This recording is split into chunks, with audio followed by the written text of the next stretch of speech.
Today is Yawmul Eid.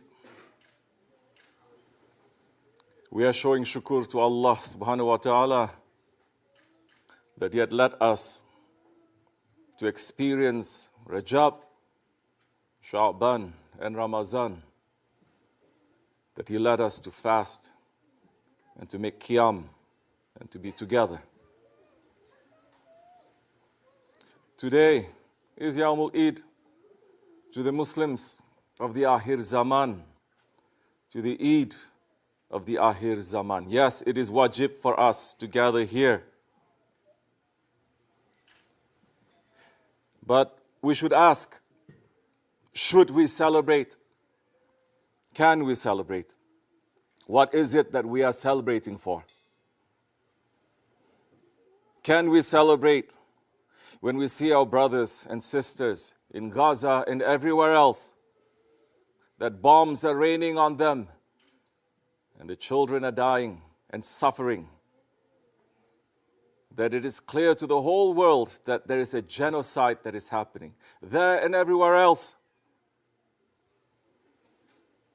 Can we celebrate when the month of Ramadan became days of slaughter on the believers? Can we celebrate when we are in the days that the Holy Prophet ﷺ taught us about, the days of killing? Do we think that the Holy Prophet ﷺ, who is Ra'uf and Rahim, do we really think that he is celebrating Eid today?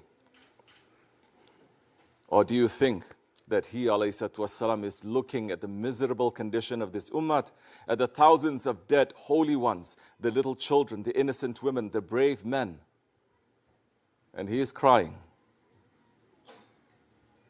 Or do you think that he is looking at the miserable condition of the rest of the ummah who are eating and drinking and celebrating and not caring? The Zionists and the helpers and supporters in this country, they're doing the worst crimes that have been committed in this century. More children have been killed in Gaza than in every war in the last 20 years combined. The levels of violence, the levels of cruelty, the level of inhumanity that is clearly showing to the rest of the world that the idea of a liberal, free, humanistic, rules-based world order is a complete lie. These people and those who support them and us, we have been exposed for what we are,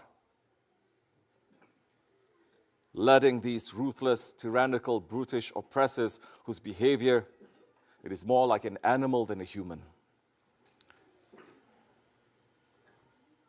And what about us Muslims? We are no better, yes. Don't look so sad. Don't look so sad that we're saying sharp words on this day of Eid when everyone is happy. We must ask ourselves,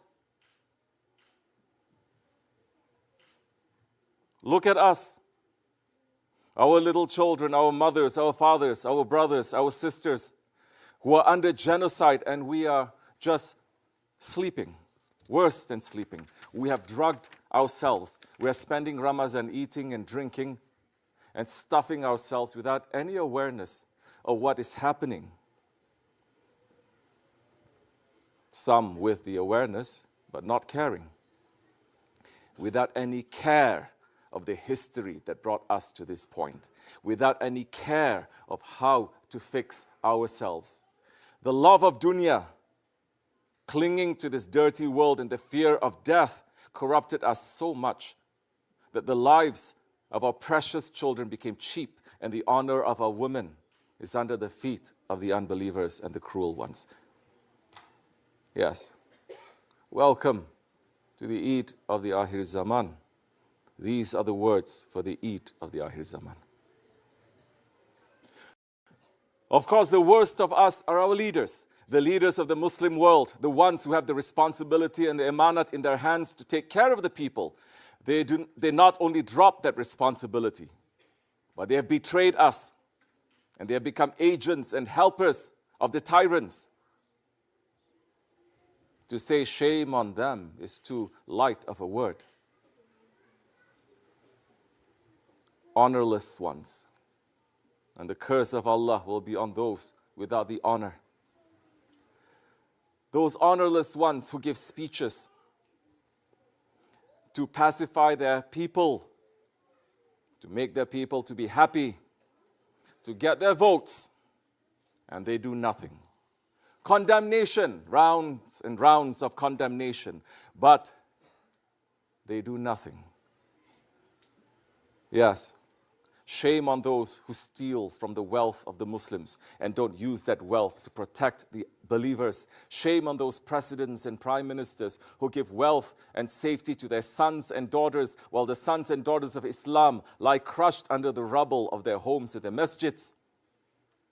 Shame on you, with the words of the Sultan of the Saints, Qiblatul Islam, Maulana Muhammad Nazim Adil Al-Haqqani. Shaykh Maulana is saying, where are the Arab leaders? And he said this years ago. Where are the Arab leaders? Where are the Arab kings? Where are the Arab scholars? Where are you, O Muslim scholars, to act? Oppression does not last. How many times in the Holy Quran Allah subhanahu wa ta'ala curses the oppressors? To whom do we speak? Who may understand? They are acting and doing all kinds of oppression, and they are not ashamed, and they are not fearing the mightiness of the Lord Jalla Jalalahu, His mightiness. Indeed, the vengeance of your Lord is severe. Sadaqallahul Azim. There will be a day for you, O oppressors. Allah subhanahu wa ta'ala will take His revenge. He subhanahu wa ta'ala will take His revenge, and His revenge is severe. Oh, especially Arab Muslims, why are you not defending the truth? Why are you silent about the doings of the oppressors? And you are a means for oppressing the weak ones among the Muslims, the ones who are fighting, being killed and massacred for no reason. For no reason. Why? For what reason are you silent about what they, the tyrants, are doing to the Muslims? Where are you? How is this? If you have any manhood or virtue or courage, why are you not attacking? And why are you not marching in the streets about what is happening? And the kings, the Arab kings, why are they silent? Don't they have military power? For what are they reserving it? For the parades. Military parades? Is the military power for this? Is it meant to show off to people? For what are you keeping it? It is a duty upon the kings to ask for the rights of even one believer who has been killed for no reason. They must ask about the oppressors. What are you doing, O oppressors? What are they doing? Why are they killing people who have nothing? They are dropping rockets on them. For what? What is their fault? You have no mind. Allah subhanahu wa ta'ala will avenge. There is no refuge from His revenge. And Sultan al-Awliya speaks the truth. Amanna wa sadaqna. The words of the inheritor of the Rasulullah is true. Punishment is coming for the tyrants. And for those who are friends for the tyrants, and for those who do relationships with the tyrants, and for those who do alliances with the tyrants, and yes, for those who are making trade with the tyrants, the punishment is coming. Severe punishment is coming. And by Allah, He will punish you with a punishment you did not imagine, and that you did not expect, and that you will not be ready for. But instead of making a stand, Muslims are running after play and enjoyment. Sheikh Abdulkerim al-Kibrisi Rabbani, the Ghazi, the Hakkani, is saying, did you stand up against injustice? You did not stand up. Look how much injustice is on the face of the earth now. Watch. Chechnya is crying. Palestine is an ocean of blood. Kashmir is destroyed. The Islamic world is under suffering, under oppression. The countries and the governments who say, I am Muslim, are running after enjoyment. SahibulSaif speaks the truth. They said these words years ago. Years ago. And their words are still true for now, for tomorrow, until Judgment Day. There can be no doubt that we are in the days of Akhir Zaman. Holy Prophet ﷺ said, describing this time, time will pass quickly. Good deeds will decrease. Selfishness, miserliness will be thrown in the hearts of the people. Afflictions, troubles will appear, and there will be much al-harj. They said, Ya Rasulullah alayhi salatu wasalam, what is al-harj? He said, killing. Killing. The ones who are butchering all the innocents, especially the children of Gaza, definitely they are the representatives of Dajjal, the Antichrist in this time. But what about us? Us, you and me. What about the Muslims? What excuse do we have for our silence and our cooperation in this genocide? Today's Muslims fit to the hadith that our Shaykh always reminded us of, that the Holy Prophet ﷺ said, the people will soon call one another to attack you. The people will soon call one another to attack you as people invite others to share their meal. Somebody asked, will that be because of our small numbers at that time? He ﷺ replied, no. You will be numerous, many at that time, but you will be scum and rub storm, and Allah will remove the fear that your enemies have of you from their hearts and put al-wahn into your hearts. Somebody asked, what is al-wahn? Holy Prophet ﷺ replied, love of the world and hatred of death. That description is to us. It fits us.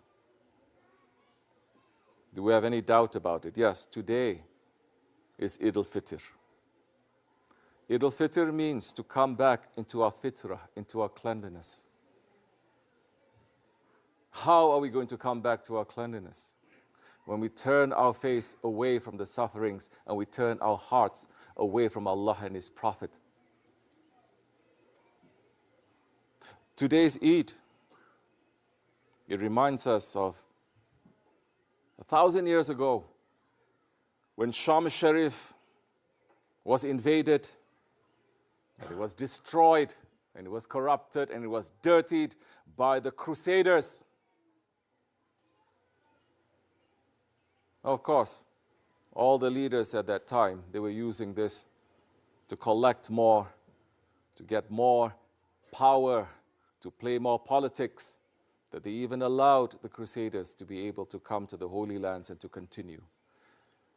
The Arab leaders at that time. So the chief Qadi of Damascus, Qadi al-Harawi, entered the court of the Muslim ruler of that time, where people were sitting and they were enjoying. Everyone was fasting. It was Ramadan. Everyone was fasting.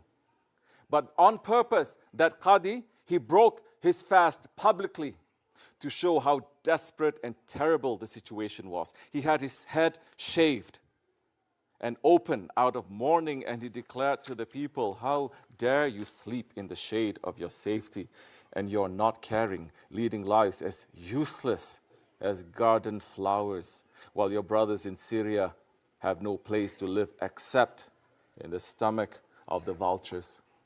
How much blood has been shed? How many young Muslim girls were killed while they were trying to cover their beautiful faces with their hands out of modesty?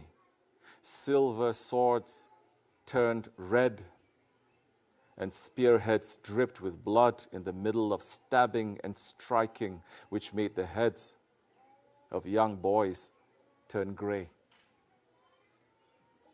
Everyone in the hall looked like they had seen death and turned gray and started to cry when they heard his words. But Qadi al-Harawi shouted at them and said, the most useless weapon for a man is to cry when swords stir the coals of war. Yes, we know that this is not the time for violence or fighting. Yes, our hands are tied, but we know as well that the tears that we cry are useless in the face of the cruelty before us.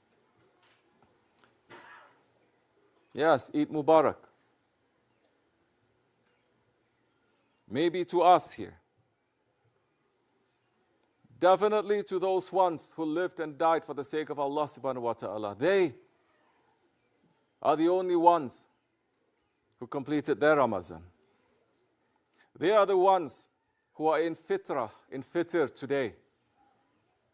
They are the ones who have already done the Qurban for their Lord. They are the ones who are going through Ashura and Karbala every day. For them, Allah and His angels is sending salutations. For us, there is doubt.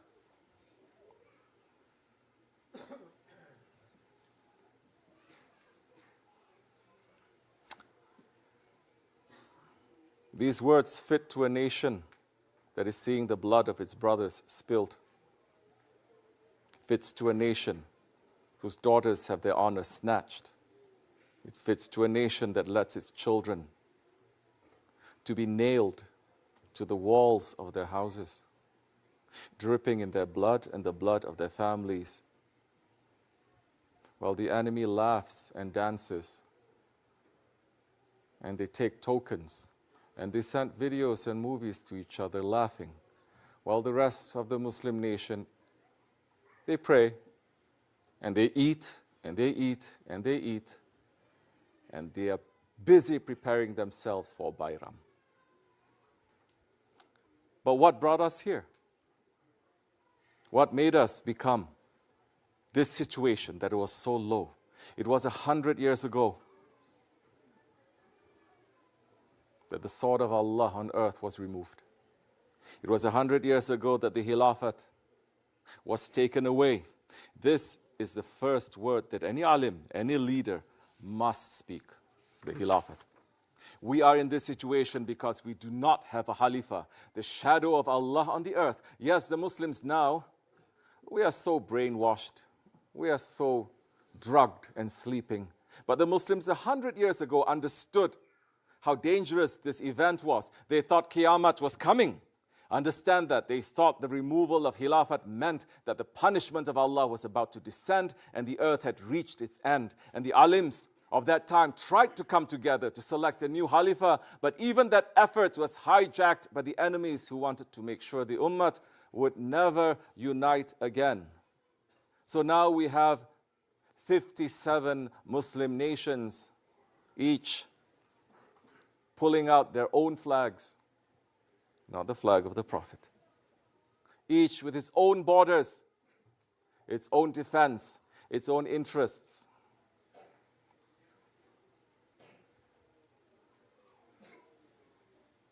This is the Eid of Akhir Zaman. Can a person with honor celebrate? While we are celebrating and dressing nice new clothes on our children for Eid, the children of Gaza, their Eid clothes are funeral shrouds, if they find any. Allah is not pleased with this nation. How are we going to understand this and feel? How are we going to make our children to understand and to feel? This nation has failed the mission it was given in the Holy Quran. Because Allah subhanahu wa ta'ala had said, BismillahirRahmanirRahim, you are the best nation brought up for mankind. You enjoin what is right and forbid what is wrong, and believe in Allah. Sadaqallahu azim. Amri bil ma'ruf wa nahy anil munkar, completely gone. Do you know who is standing up against injustice today? Yes, we understand there are some Muslims here and there, and there are some Muslim leaders here and there. But do you know who is strongly standing up against injustice? Injustice, not because of religion, not because of Allah too, not because of the Prophet ﷺ, but they see injustice.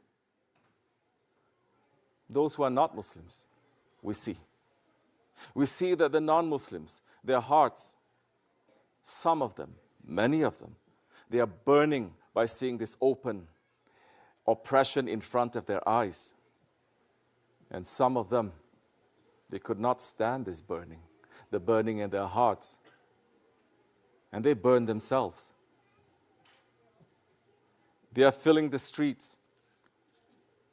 They're filling the halls of government to say something, to say, stop this. It is a mercy of Allah that these events are making more people whose hearts are awake and alive, that they are coming to Islam. They're not coming to Islam because of the so-called da'wah or street preachers or Quran pamphlets that useless Muslims became busy with. They're coming because of the blood of these martyrs, these shaheeds in Gaza. That is the power of Islam. They say, what is the power of these people that's making them to stand up strong? That they're still making zikr, that they're still remembering and thanking their Allah while they are bleeding. And these non-Muslims are saying, we want what they have, that. Is that something Muslims are chasing after? But that is the power of Islam, because we know those shuhada, these martyrs, these beloveds of Allah, they are not dead. They are alive and they are sustained by their Lord. Those who are now entering Islam or having sympathy to Islam, it's not because of us. It's because they are witnessing the power of the raw faith, the living iman of these shaheeds and those Muslims in Gaza who have taught us and the whole world the meaning of Hasbunallah wa ni'mal wakil. They are abandoned by us. They are abandoned by everyone. They have no one. They only have their Allah and their Prophet. Are we understanding that?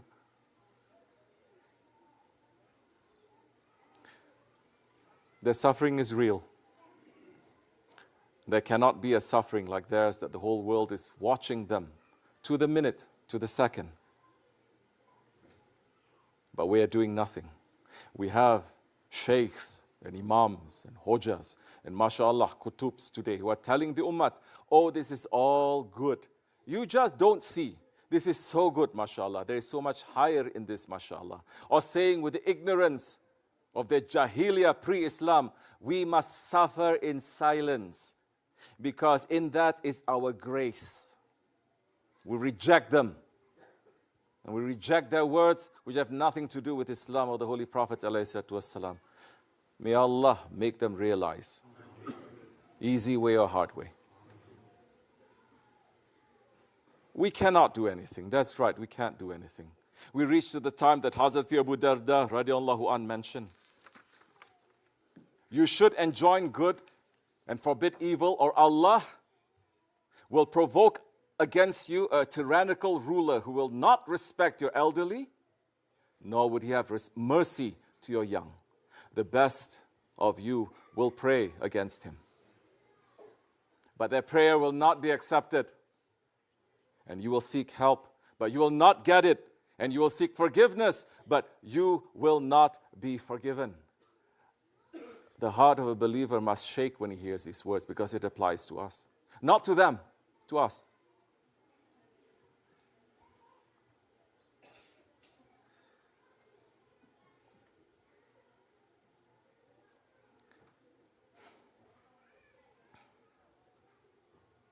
We must understand. We must put it in our hearts. We shouldn't get drunk. We turn to Allah because we also have been abandoned. And all we have are the zalims in front of us. Yes, we cannot take things into our own hands to become violent or to become radicalized. No.